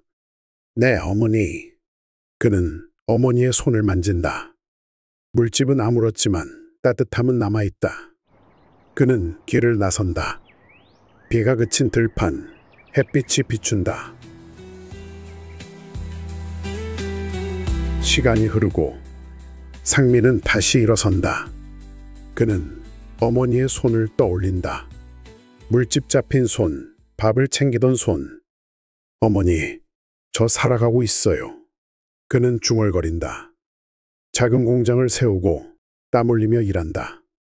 힘들 때마다 어머니의 목소리가 들린다. 아가, 배고프지? 어서 먹어. 그는 미소 짓는다. 어머니는 세상을 떠났다. 하지만 상민의 가슴엔 그녀가 남아있다. 어머니, 고마워요. 그는 매일 밤 하늘을 본다. 별 하나가 반짝인다. 아가야, 밥 먹어. 그 목소리가 바람에 실린다. 상민은 눈을 감는다. 그의 손엔 어머니의 따뜻함이 남아있다. 상민은 어머니의 손을 잊지 않는다. 그 손은 그를 살렸다. 어머니, 제가 잘 살아가고 있어요. 그는 시장에서 꽃을 산다. 어머니가 좋아하던 국화꽃. 그는 무덤 앞에 꽃을 놓는다. 어머니, 배고프지 않으시죠? 그는 속삭인다. 바람이 그의 뺨을 스친다. 상민은 집으로 돌아오고 밥을 짓는다. 된장찌개 냄새가 퍼진다. 어머니, 같이 밥 먹어요. 그는 빈 의자를 보며 미소 짓는다. 배고프지 않아요. 그는 밥을 먹는다. 어머니의 손이 그의 어깨에 놓인 듯하다. 시간이 더 흐르고 상민은 공장을 키운다. 그는 어머니의 목소리를 잊지 않는다. 아가야, 배고프지? 그 목소리는 그의 등불이다. 그는 힘들 때마다 하늘을 본다. 어머니, 저 잘 살아요. 그는 웃는다. 그의 손엔 어머니의 따뜻함이 남아있다. 어머니는 떠났지만 상민의 가슴엔 영원하다. 어머니, 사랑해요. 그는 매일 말한다. 그녀의 손, 그녀의 목소리, 그녀의 밥은 그의 삶을 지탱한다. 그는 밥을 먹으며 미소 짓는다. 어머니, 배고프지 않으시죠? 바람이 그의 말을 어머니에게 전한다.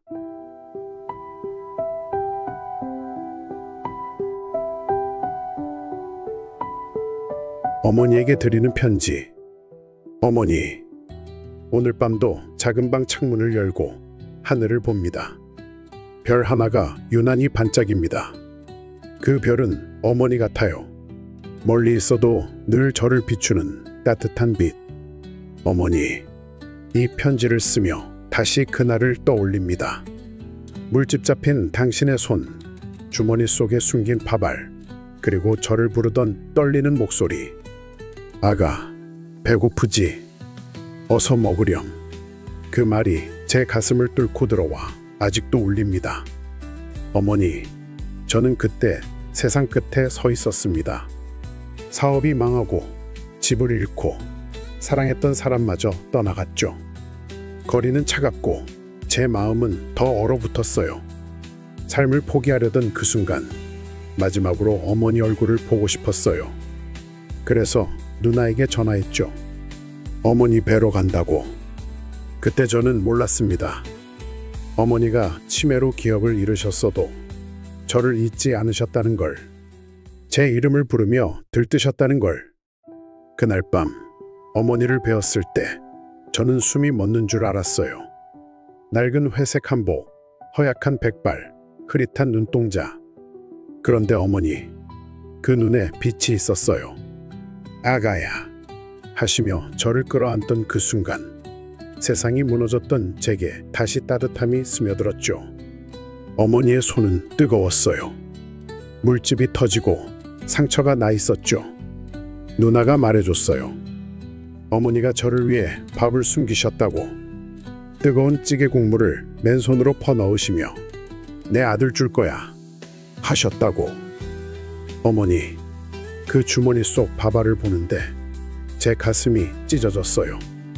뭉개진 밥, 젖은 고기, 뒤섞인 반찬. 그건 그냥 밥이 아니었어요. 어머니의 마음이었죠. 저를 배고프게 두지 않으려던 그 끝없는 사랑이었어요. 저는 그 앞에서 무너졌어요. 어머니, 왜? 밖에 말 못했죠. 울음이 터져 나왔어요. 제가 망가진 삶을 끌어안고 노숙하던 그 시간들, 어머니는 저를 위해 뜨거운 찌개를 주셨어요. 물집이 생겨도 손이 아파도 저만 생각하셨어요. 어머니, 저는 그 밥을 먹었습니다. 짠맛, 뜨거운 맛, 그리고 어머니의 마음이 섞인 그 한 입. 그건 저를 다시 살렸어요. 저는 그날 약속했죠. 어머니, 제가 다시 시작할게요. 그 약속 지키려고 매일 싸웠어요. 땀 흘리며 공장에서 일하고 작은 꿈을 다시 꾸기 시작했죠. 힘들 때마다 어머니 손을 떠올렸어요. 그 물집, 그 따뜻함. 아가, 배고프지? 하던 목소리가 저를 일으켰어요.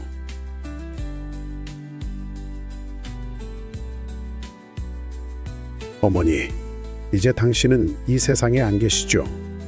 하지만 제 가슴엔 늘 계세요. 시장에서 국화꽃을 볼 때마다 어머니가 생각나요. 연보라색 꽃잎, 어머니가 좋아하시던 그 향기. 무덤 앞에 꽃을 놓으며 말해요. 어머니, 배고프지 않으시죠? 바람이 제 말을 어머니께 전해주는 것 같아요. 저는 이제 혼자 밥을 먹지만 빈 의자엔 어머니가 앉아 계신 것 같아요. 아가, 밥 먹어 하시며 미소 지으시는 모습, 제 맘에 새겨져 있어요. 어머니, 저는 이제 작은 공장을 꾸리고 있어요. 아직 초라하지만 그래도 웃을 수 있어요. 어머니 덕분이에요. 당신의 손이 저를 여기까지 끌어줬어요. 제가 넘어질 때마다 어머니 손이 저를 잡아줬죠. 어머니, 미안해요.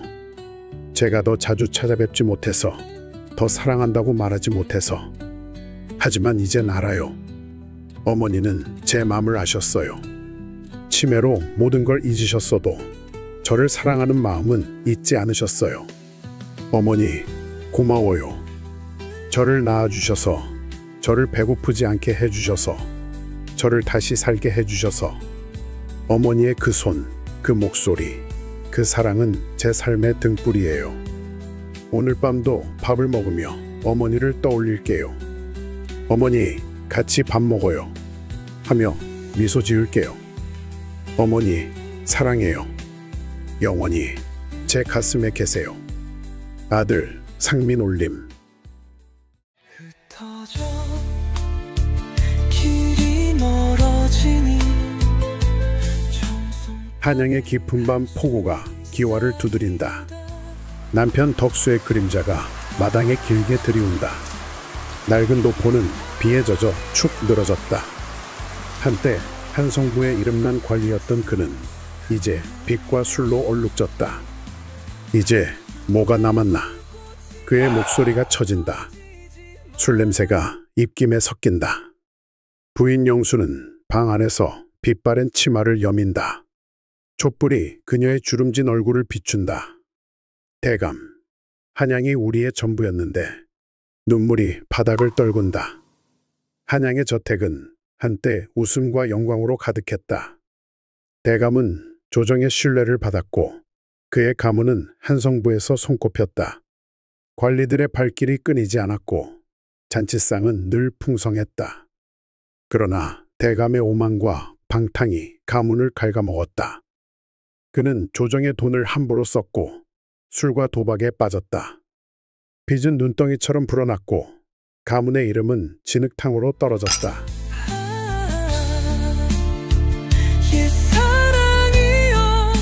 대감은 마루에 앉아 술잔을 기울인다. 부인, 이게 다 운명이요. 그의 목소리는 흐릿하다. 부인은 보따리를 챙긴다. 대감, 운명이 아니라 당신의 손이 우리를 망쳤어요. 그녀의 목소리는 날카롭지만 눈에는 아픔이 고였다. 한양의 저택은 빚쟁이에게 넘어갔다. 내일 그들은 황해도 청송으로 떠난다. 부인은 창밖을 본다. 궁궐의 기와가 비에 젖어 빛난다. 대감, 우리가 어찌 이 지경이 됐소? 그녀의 목소리가 슬프다. 대감은 술잔을 내려놓는다. 부인, 잔소리 그만하오. 그의 외침이 방을 울린다. 부인의 가슴이 찢어진다. 대감, 당신이 날 이렇게 만든 거예요. 그녀의 눈에 노여움이 싹튼다. 침묵이 그들을 짓누른다.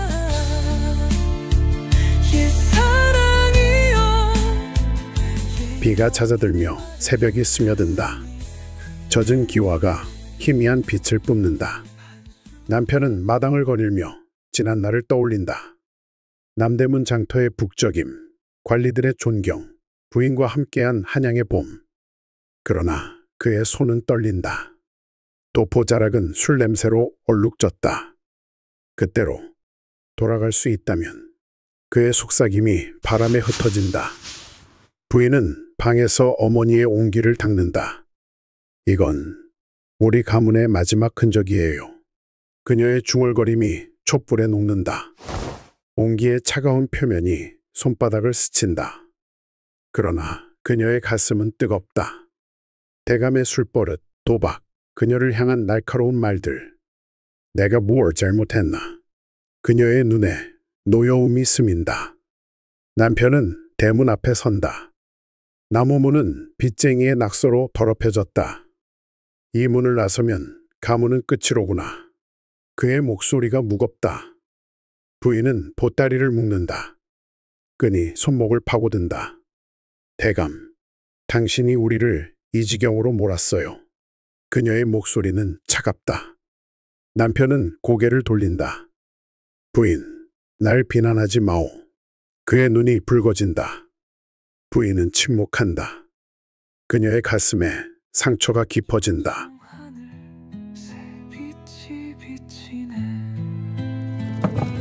수레가 한양을 떠난다. 지네끼리 질퍽거린다. 대감은 고삐를 잡는다.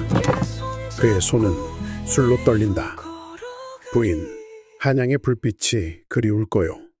그의 목소리가 흐릿하다. 부인은 치마를 여민다.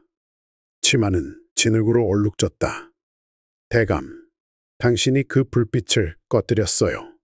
그녀의 목소리에 독이 묻어 있다. 대감은 이를 악물고, 부인, 그만하오. 그의 외침이 수레를 흔든다. 청송, 마을에 닿는다. 한옥 지붕은 구멍이 뚫려 있고 대감은 마당에 서 있다. 이런 곳이 내가 살 집이라니. 그의 목소리가 메마르다. 손에서 술병을 놓지 않는다. 부인은 온기를 내려놓으며 대감, 여기서라도 새로 시작합시다. 그녀의 손이 항아리를 어루만진다. 그러나 그녀의 눈에는 대감에 대한 실망이 가득하다. 당신은 변하지 않을 거예요. 그녀의 속삭임이 논밭에 묻힌다. 남편은 또 술병을 기울인다. 부인, 이곳에서도 날 비난할 거요. 그의 목소리가 거칠다. 부인은 고개를 돌리며 대감, 당신이 술을 놓지 않으면 우린 절대 새로 시작 못해요. 그녀의 목소리에 노여움이 깃든다. 대감은 술병을 던진다. 부인, 내게 뭐라 말할 자격이 있어. 그의 외침이 한옥을 울린다. 부인은 치마를 준다. 그녀의 가슴이 뜨겁다. 장터에서 소와 안악들의 목소리가 뒤섞인다. 부인은 치마를 여미며 걷는다. 집신이 진흙에 묻는다.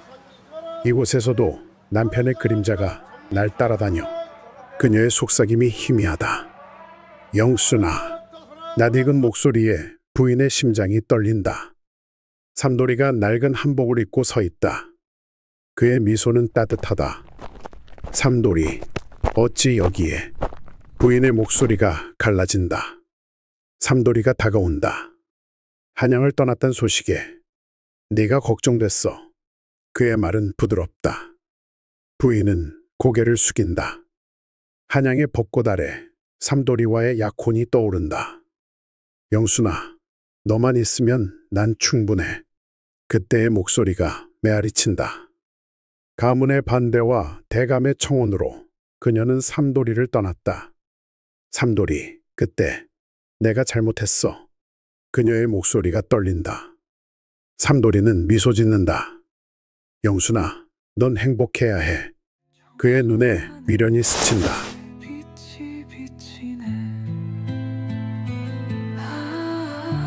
부인의 가슴에 노여움이 끓는다. 대감의 술버릇, 그녀를 향한 모욕, 가문을 망친 그의 손.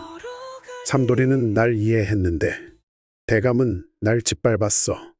그녀의 생각이 비뚤어진다. 남편이 멀리서 이를 본다. 그의 손이 떨린다. 저자가 부인과 무슨 짓을. 그의 가슴이 뜨겁다. 남편이 다가온다. 부인, 집으로 갑시다. 그의 목소리는 술 냄새로 거칠다. 삼돌이가 대감을 본다. 대감, 진정하시오. 대감은 이를 악문다. 네가 감히 내 부인에게. 부인은 대감을 노려본다. 대감, 날 이 지경으로 만들고도 날 감시할 건가요? 그녀의 목소리에 도끼가 서려 있다. 대감은 주먹을 쥔다. 부인, 저자와 무슨 짓을 한 거요? 그의 외침이 장터를 울린다. 부인은 치마를 준다. 대감, 당신이 내 마음을 망쳤어요. 그녀의 눈에 눈물이 고이지만 노여움이 더 크다. 삼돌이는 물러선다. 영순아, 내가 잘못했어. 그의 그림자가 희미해진다.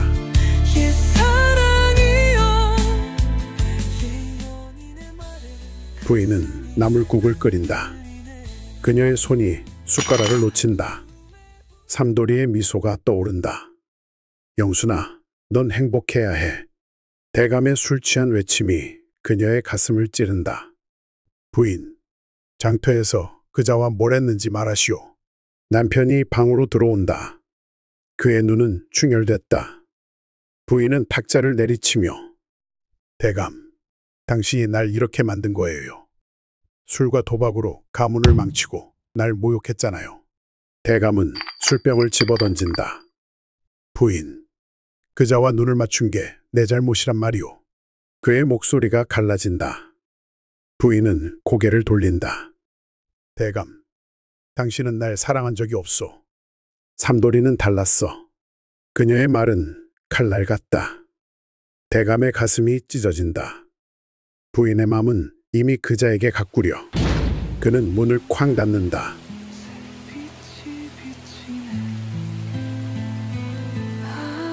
강한 비가 내린다. 대감은 마당에 서서 술을 들이켠다. 부인, 내가 당신을 잃었소. 그의 속삭임이 비에 묻힌다. 부인은 방에서 치마를 쥔다. 대감, 당신이 날 망쳤어. 그녀의 가슴에 노여움이 끓는다. 삼돌이의 말이 떠오른다. 영순아, 아직 늦지 않았어. 그녀의 생각이 자꾸 삼돌이를 향한다. 삼돌이는 날 이해해. 대감은 날 가뒀을 뿐이야. 청송장터, 부인은 삼돌이를 다시 만난다. 그녀의 눈에 노여움이 깃든다. 삼돌이, 당신은 날 이해했지. 대감은 날 짓밟았어. 그녀의 목소리가 떨린다. 삼돌이는 비단 손수건을 건넨다. 영순아, 이건 그때 네가 두고 간 거야. 영순의 손이 손수건을 쥔다. 벚꽃 문양이 바랬다. 삼돌이, 왜 이제야? 그녀의 눈물이 떨어진다. 부인은 손수건을 쥔 채 집으로 돌아온다. 남편이 마당에서 술병을 든다. 부인, 또 그자를 만났소? 그의 목소리가 거칠다. 부인은 손수건을 감춘다. 대감, 당신이 뭘 알아요? 그녀의 목소리에 원망이 묻어 있다. 대감은 술병을 던진다. 부인, 그자와 무슨 짓을 했는지 말하시오. 그의 눈이 타오른다. 부인은 고개를 돌린다. 대감, 당신은 내 마음을 죽였어. 그녀의 말은 차갑다.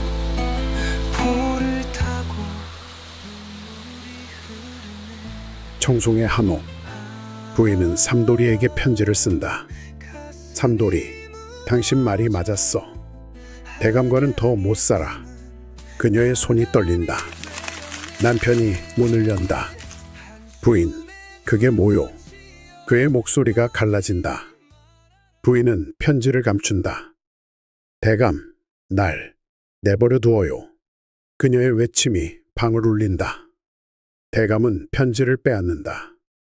그의 손이 떨린다. 부인, 날 이렇게 배신할 거요. 그의 눈에 절망이 스친다. 부인은 눈물을 흘린다. 대감, 당신이 날 망쳤어. 술과 모욕으로 내 마음을 짓밟았잖소. 그녀의 노여움이 폭발한다. 대감은 고개를 흔든다. 부인이 그자와 눈을 맞춘 게 내 탓이란 말이오. 그는 문을 쾅 닫는다. 부인은 홀로 앉는다. 삼돌이, 당신이 날 구해줘. 그녀의 생각이 비뚤어져 간다. 청송 논밭. 부인은 삼돌이를 만난다. 삼돌이, 날 데려가. 그녀의 목소리에 절박함이 묻는다. 삼돌이는 고개를 흔든다. 영순아, 네 자리는 대감 곁이야. 그의 눈에 아픔이 스친다. 부인은 손수건을 던진다. 그럼 왜 날 이렇게 흔들었어? 그녀의 외침이 논밭에 울린다. 남편이 이를 본다. 그의 손이 떨린다. 부인, 꼭 이렇게까지. 그의 목소리가 부서진다. 부인은 대감을 마주한다. 대감, 당신이 날 이 지경으로 만들었소. 그녀의 눈에 노여움이 타오른다. 대감은 술병을 쥔다. 부인, 당신이 내 가문을 더럽혔소. 그의 외침이 하늘을 찌른다. 청송 한옥마당. 달빛이 마당을 비춘다. 대감은 홀로 선다. 술병이 그의 손에 들렸다. 부인, 내가 당신을 잃었소. 그의 속삭임이 바람에 사라진다. 부인은 방에서 손수건을 쥔다. 대감, 내가 당신을 미워하게 됐소. 그녀의 눈물이 손수건을 적신다. 그녀의 노여움은 대감의 술버릇, 모욕, 가문의 몰락에서 비롯됐다. 삼돌이는 날 이해했는데 그녀의 생각이 점점 치우친다. 삼돌이가 한옥을 찾는다. 영순아, 난 떠나겠어. 그의 목소리가 힘이 없다. 영수는 그를 본다. 삼돌이, 날 두고 가지 마. 그녀의 목소리가 갈라진다. 삼돌이는 고개를 흔든다. 영순아, 네 마음은 대감 곁에 있어야 해. 그의 눈에 눈물이 고인다. 영수는 고개를 돌린다. 내 마음은 이미 갈라졌어. 그녀의 말은 차갑다. 남편은 삼돌이를 마주한다. 삼돌이, 부인을 내게 돌려줘. 그의 목소리가 떨린다. 삼돌이는 고개를 숙인다. 대감, 영수는 늘 당신을 사랑했소. 그의 말은 진심이다. 그러나 대감은 술병을 던진다. 그녀는 날 배신했어. 그의 눈에 절망이 스친다.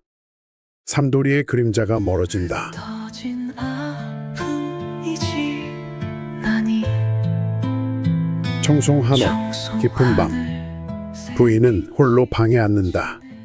대감, 당신이 날 망쳤소. 그녀의 눈물이 떨어진다. 그러나 그녀의 노여움은 사라지지 않는다. 대감은 마루에 앉는다. 부인, 우린 서로를 잃었구려. 그의 목소리가 갈라진다. 북소리가 멀리서 울리고 촛불이 꺼진다. 그들의 가슴은 건널 수 없는 강으로 갈라졌다. 청송 논밭, 새벽 안개가 논밭을 덮는다. 대감은 한옥 문 앞에 선다. 부인, 우린 다시 시작할 수 있을까?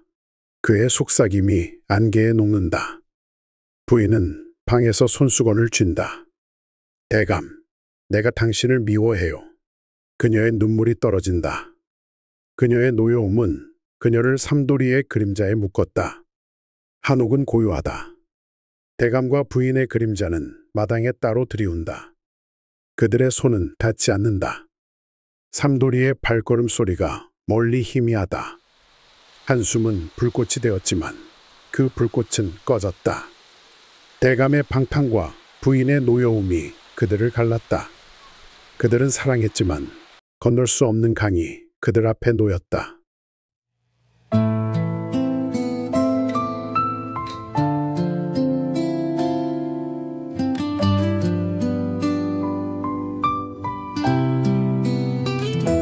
한숨이여 불꽃이 떨리는 비 내리는 한양의 밤이여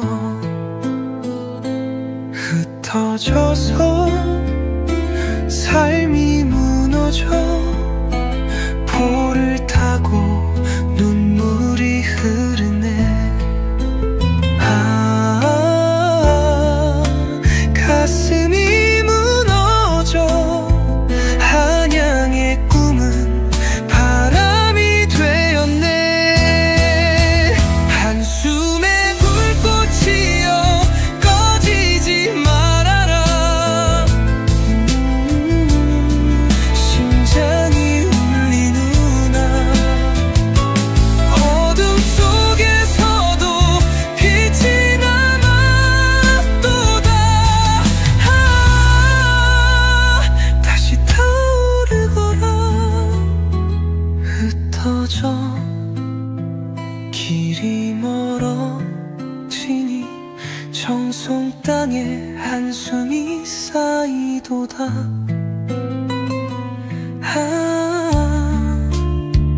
옛사랑이여 예연이 내 말에 가슴이 흔들리네.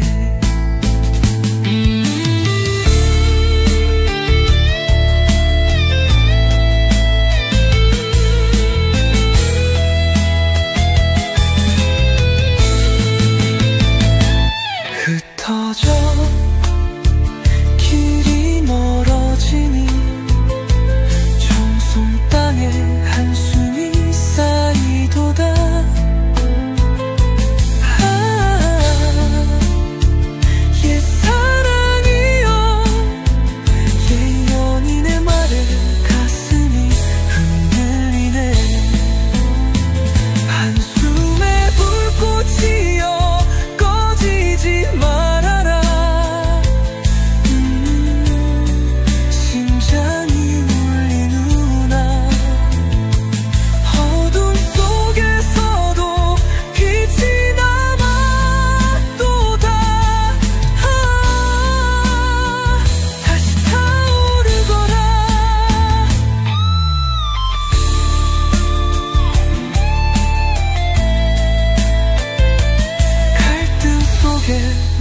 떨어져 내리네. 다정한 손길 상처 깊은 맘을 어루만지네. 흩어진 아픔이 지나니 청송하늘 새빛이 비치네.